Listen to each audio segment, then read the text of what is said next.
So I guess I'll get started. Certainly, I've learned additional information since the story was released early this morning or yesterday. But here's what I know as of right now. What we do know is that this suspect, Kenyel Brown, was in fact a federal informant. Initially, when a lot of the violations happened while he was on supervisory release, it appeared that it happened while he was an informant with the ATF. At some point, this person had some information, we believe, of interest to the DEA. So the DEA, DPD task force decided that they wanted to work with this individual. Now, here's what we did as a matter of protocol whenever we signed up an informant. And again, this was the DEA, DPD task force. And in fact, our officer did at some point sign this informant up. The date that we signed him up was on October 29th for information relative to gang activity in Southwest Detroit. But the officer that signed him up, the DPD officer, was currently assigned to the DEA. So there was a transfer, if you will, from ATF to the DEA task force. What's interesting about this case, I've just learned that also on October 29th, Mr. Brown was released from federal supervision. He was released on the same day that we signed him up. And again, we have launched an investigation, so we're still trying to go through this. As you know, we started our investigation involving the murders that happened here in Detroit involving Mr. Brown. As you know, 2 of them occurred in the city of River Rouge, or 2 incidents. 1 in Highland Park, and then 2 incidents here in the city of Detroit. And so, as we began to work with the outside agencies, we became aware that Brown was also, who was involved in the River Rouge murder, was an informant working with the DEA, DPD Joint Task Force. It was at that point that the department acted swiftly and appropriately and deactivated him, as is required by our policy. However, it doesn't negate the issue that this individual had a lengthy list of failures under federal supervision. That was a concern I expressed to Detroit News yesterday, and I express again today. However, I will say that I've had a conversation with the U.S. Attorney Matthew Snyder. We both agreed that it warrants a deeper look into what happened in this case. It appears, and I can just say it appears or speculate, that when informant Brown was handed off to the DEA DPD task force, that there was no discussion about his history. In fact, as a matter of protocol, when we vet informants, we look at their criminal histories, and there was no indication of the series of violations that Mr. Brown was involved in during his federal supervision. So again, troubled, because we now have 6 victims. And some might ask, well, what makes you think that this could have been prevented? Well, when I look at Brown and the activities he was involved in where the murders started, we're talking about 6 murders. There was a nexus to either money, drugs, or both. Money, drugs, or both. So it was clear that he had a significant drug problem, and he spiraled out of control, and began to use violence. So again, we're looking into this. We appreciate our federal partners. And again, I think that there was a lack of communication between the task force of the ATF and DEA, and we're working through that as we speak. But again, on the federal side, I know that the U.S. Attorney is taking a very thorough look, and we appreciate that. as we are also looking into what could have gone wrong. But again, when we signed him up in October 29th, he was off of federal supervision. He was released. And the irony is, it's the same day we signed him up. As an additional note, as you know, in terms of how we work with informants, and this is connected with our federal probe, we deactivated all of our informants that were being used by the major violators section. So we didn't have any informants. This would have been our first informant since we deactivated. And now that we've deactivated Kenyel Brown, because of the homicide he was involved in, we still stand at no informants as we continue to rebuild our narcotics effort here in the city. So with that, I'll take any questions that you might have. Chief, I'm sorry, did you say that you now don't have any drug informants, or he was the first drug informant since the deactivation? So what we did in response to our probe, we did a number of things. We once again retooled the major violators section. Anybody with 5 years or more was removed. But as part of our retooling, any informant that existed with major violators was deactivated. Now, as a matter of protocol, what happens every 6 months, informants are what we call are refreshed.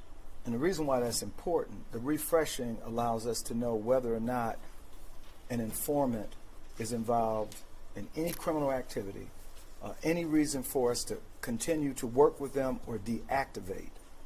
And again, in the case of Brown, he was released from federal supervision. So, but what didn't happen and what should have happened, it was failed communication. Someone should have alerted us that there were problems when he was on the ATF side, because clearly we would not have wanted to work with an individual that, I don't know, I think it was reported 7 or 8 times he failed. He violated the conditions of his release. And so this is somebody we would not have wanted to work with. Chief, what's Brown's condition today? I think it's the same, very critical. I have not gotten an update. It was critical, gravely critical 2 days ago. I haven't gotten an update. And Chief, also, since October 29th, did he help the Detroit police or the task force in any way? I am told on one occasion only he gave information relative to some gang information related to narcotics. It didn't pan out, and that was the only time since his sign-up, and then later deactivated on November 3rd, that he provided any information. So, Chief, did ATF drop the ball on this? You know, I'm not going to say anybody dropped the ball. You know, one of the things when you talk about interagency, I mean, let's just talk about internal communications. I don't care what agency, sometimes they fail. You know, that's as if, and I'll use an example. So if our major violators section has an informant that has information concerning a vice-related matter, the hope is that there's seamless communications. That doesn't always work well because of silos. Imagine going from federal to local, although in this instance, it was the ATF to the DEA task force. So what I'm getting now preliminarily is that our DPD officer assigned to that task force was unaware of these failures or violations of his release. Unaware.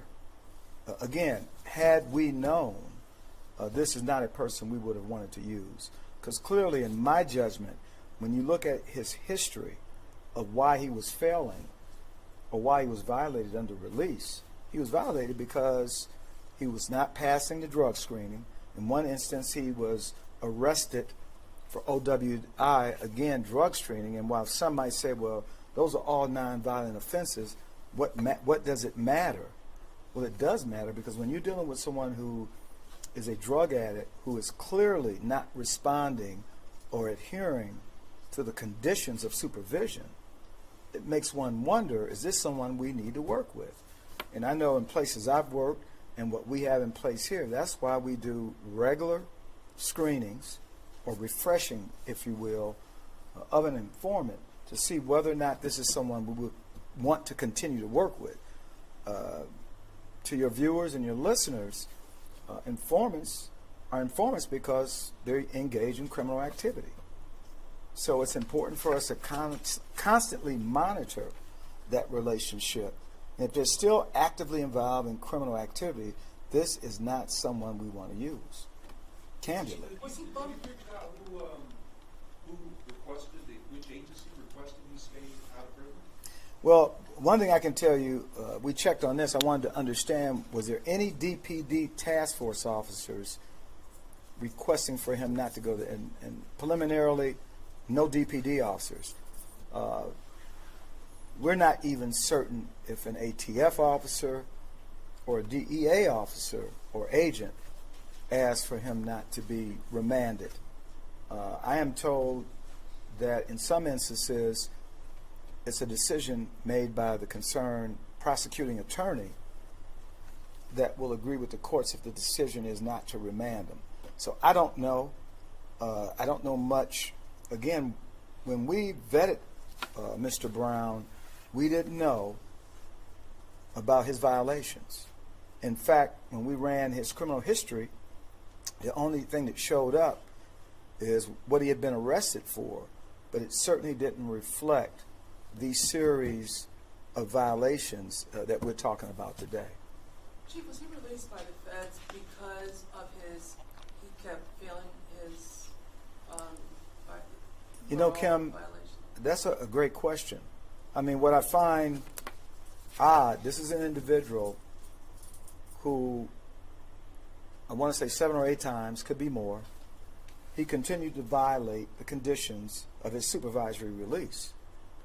And then at some point, there's a decision that this matter be closed out, and he was totally taken off of, so I don't know the answer to that, and nor does the U.S. Attorney.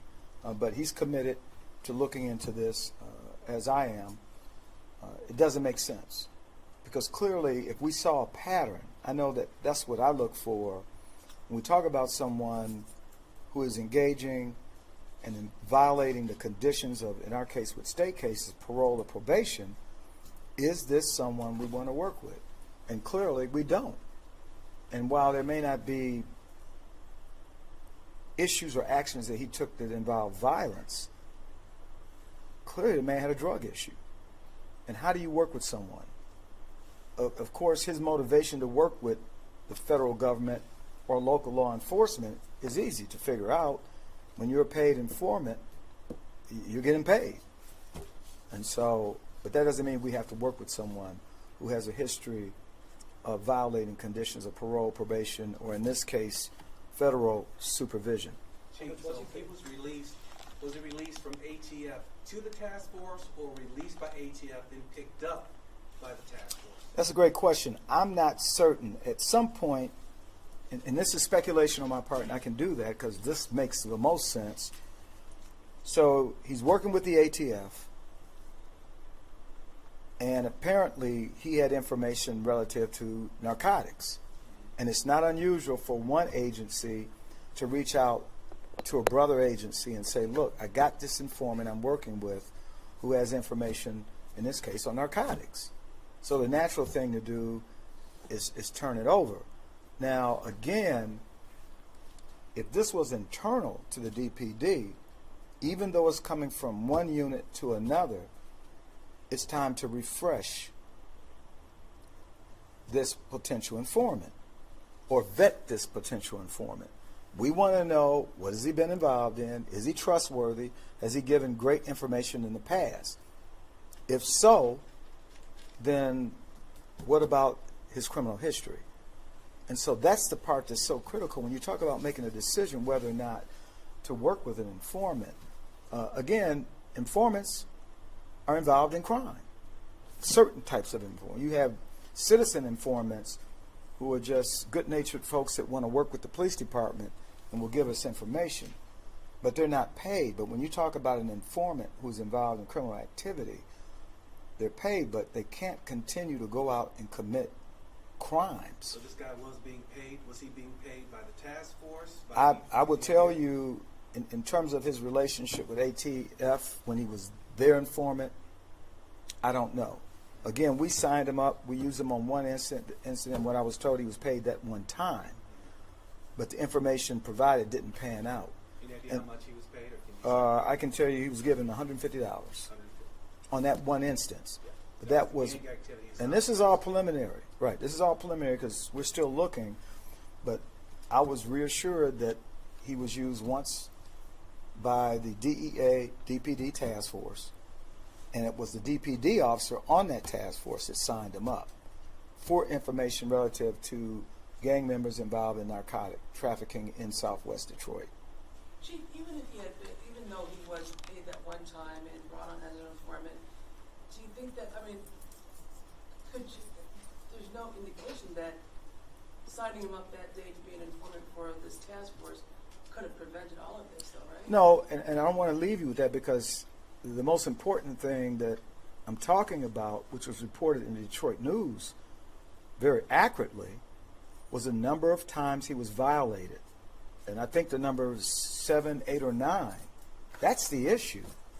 I mean, police departments work with informants. And again, it's the vetting process that's so critical. And all informants don't become paid informants because they're untrustworthy. At least preliminary, that's what it appears. They're still actively involved in criminal activity. And so again, some would argue, well, Chief, the things he was involved in, he was just, not passing drug screens. So how could you even make a determination that he would engage in the type of violence that we are talking about, the 6 murders and the 1 non-fatal shooting? Well, in my judgment, if you have a person who is clearly addicted to dangerous drugs, I'm concerned of what we saw. I'm concerned that he began to engage in robbery, resulting in a murder, drugs, robbery, resulting in murder. So each of the victims, preliminarily, it looks like there's a nexus to drugs and money, or both. So your issue is he should have been in prison. He should have. My feeling is clear. I mean, he should have been violated in the past, and I'm not saying that alone would have prevented it, but there were telltale signs, I think, that suggest that this is not someone who is following the conditions of his release. He did not follow the conditions, so a decision was made, and I can't tell you who.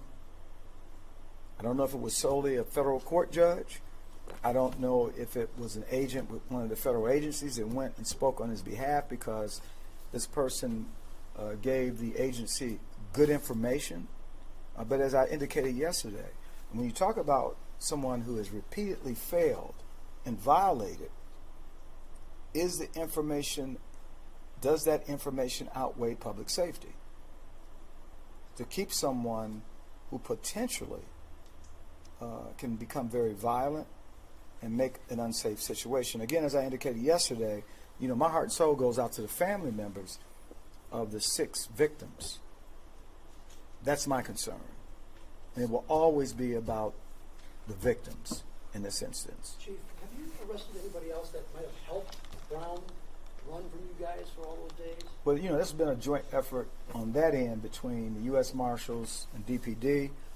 As you know, there was an arrest of a female suspect at the scene. I won't go into details because that investigation is still continuing. But there's at least, but that's, anybody, so it's an ongoing investigation now? Yeah, I'm under the, based on my briefings, there were others that may have assisted, and we're looking into that, which is so troubling because it was well known that this man was dangerous, menace to public safety, and there were those, despite that, decided they wanted to facilitate and conceal him and assist him in any way. That is wrong. Chief, do you have any idea if his knowledge base from being an informant really helped him elude authorities throughout this? I can't answer that.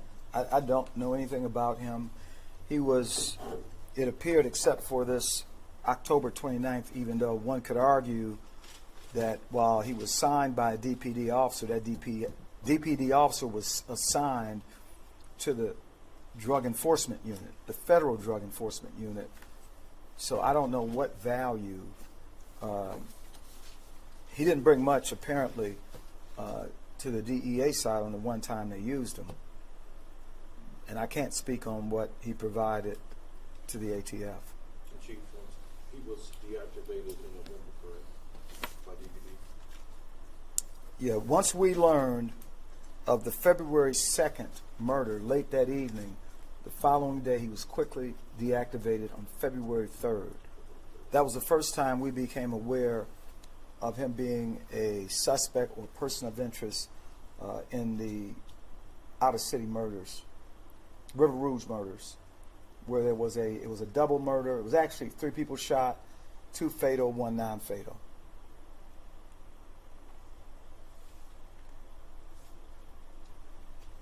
And again, the U.S. Attorney and I spoke, and we both had the same interest of finding out what went wrong, because we value and embrace the relationship, the collaborative relationship of how we work together. But this is an important issue. You gonna use informants? I mean, does this put a dent in using informants in the future? No, it doesn't. We just have to make sure that it's done correctly. Again, we deactivated all informants that we had assigned to our major violators unit because we're starting fresh. This would have been the first informant because he was signed up through DPD, although, again, I put emphasis on the fact that it was a narcotics, federal narcotics task force with DPD. Or DEA, I should say. That's a joint task force, the DPD? It's a joint, most of we work in a number of task forces, the FBI, ATF, DEA. We have Detroit police officers that work as agents. The DEA, in this instance, has supervisory control of the task force. So it's not unusual for an informant in another federal agency to work with another. That's not unusual. But again, for Detroit policy, we always vet and try to determine whether or not this person is someone we want to work with. Very important point. When you vet, does that largely also depend on the information that you have from other outside law Absolutely. agencies, including the partners that you work with? Absolutely. And if there's one failure that I can point to, what should have happened, and it appears it did not happen, there was no conversation between the ATF handler and the DPD handler assigned to the DEA task force. It appears, because when we asked the DPD officer, did you get information from the ATF relative to the fact that on 8, if we say it's 8 times that he failed to meet the conditions of his supervised release. 8 times. Because that would have been a critical piece of information that, I mean, frankly, if they'd come to me and asked me, we want to work with this informant, this is his history. Not just his criminal history, but what has he done for us lately, and what has he done in other, is this a credible individual? And clearly, when you talk about the series of failures, this is not someone we need to work with. And the DPD officers, just trying to make it clear because it involves a lot of agencies, the DPD officer on the task force was not aware that this guy had done all these violations. Not aware. He ran. Again, what's interesting, and this is interesting, when the DEA task force signed him up on October 29th, we just learned just before this briefing that that was the same day he was released from federal supervision. I don't have an answer as to why. I don't know that.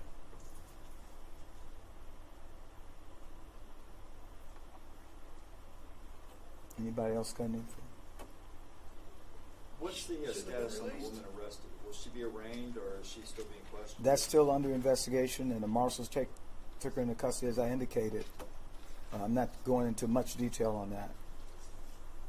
So, Chief, if I understand this correctly, the DP officer assigned to the task force, you said did not know that Mr. Brown had these 8 violations. So, is the department in your probe investigating their role as far as, I'm not following you. I'm sorry.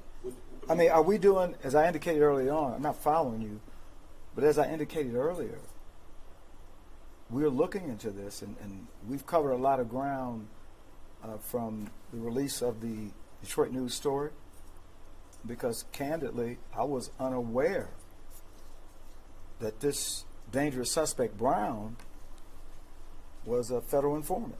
Had no idea. And so, of course, I wanted to know more, and I wanted to know who in our agency knew or should have known. And again, in talking with the concerned handler on the DEA side, or the DPD officer who was vetting this informant, he indicates that he was unaware of these failures while he was under federal supervision. Had he known, I would have hoped that he would have alerted his management chain and said, look, is this somebody we want to work with? And generally it doesn't come as so high in this organization. When they work a federal task force, what's unique about that, and while they are DPD officers, they are under supervision of the concerned federal agency. So in this case, that DPD officer's chain of command, there may be DPD supervisors, first line supervisors as part of the task force, but it is the DEA supervisory agent in charge who oversees that entire unit. We're involved in it, but that's how the chain of command looks. But that doesn't mean that this DPD employee is still not our responsibility, because we decide who goes into these task force, and we decide when they are taken out of the task force, and that could be based on a number of reasons. And you guys deactivated him on November 29th? When was he deactivated? No, he was signed up on October 29th. He was deactivated on February 3rd, and during that window, he was used once. He was paid $150 for information related to a local street gang involved in narcotics. And what I'm told, the information did not pan out. Do you know when they used him that day? I have no idea at this Sometime point. between October 29th and... Right, but I can tell you that once his name came up as a suspect in the Triple River Rouge shooting, that's when he was deactivated, first thing the following day. And that was February 3rd. So in that instance, we responded appropriately, recognizing, person's a possible murder suspect. We're not going to continue to work with him as an informant. Not at all. But there are other reasons why we wouldn't work with someone, as I've already explained. Okay? Anybody have anything else? Okay, thank you.